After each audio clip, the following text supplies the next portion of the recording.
ओम शांति। आजिर अव्यक्त मुरली 2-8-26 अव्यक्त बापदादा पुनरावृत्ति 17-2-11।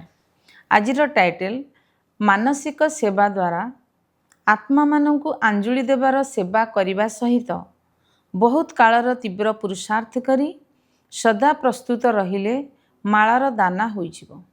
आज स्नेहर सागर निजर स्नेही पिलामानंक सहित मिसिबा आसिछंदी। पिलामाने मने पकाइले मेरे बाबा आ जाओ। तेणु बाबा कहउछंदी मोर स्नेही पिलामाने स्नेह भितर एते आकर्षण रहिछि जहा कि प्रत्येक संतान बाबा को निजर करिछंती एवं बाबा मध्य प्रत्येक संतान को मोर संतान कही निज भितर मिसाई देइछंती। यह बड़ चमत्कार अटे जहा कि पिलामाने कहिले मोर बाबा।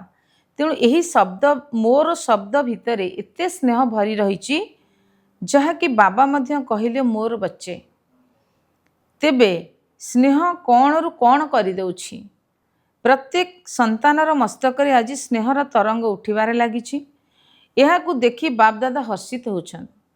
स्नेह ही हृदय को आपणार करिवार साधन अटे। तेणु प्रत्येक संतान भितरे आज स्नेहर तरंग उठुथिबार देखि बापदादा मध्य खुशी होछन। आजिर वरदान बुद्धि रूपक पाद को मर्यादार सीमारेखा भितर रखुथिबा सर्वप्राप्ति संपन्न शक्तिशाली आत्मा भव।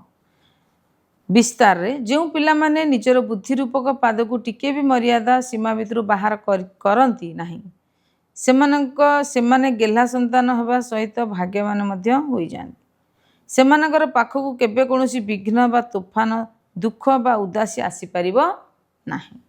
जदि आसुची तेबे बुद्धि नवा दरकार जे निश्चित भाव में बुद्धि रूपक पाद मर्यादार सीमा ठारू बाहर को बाहर करिछ।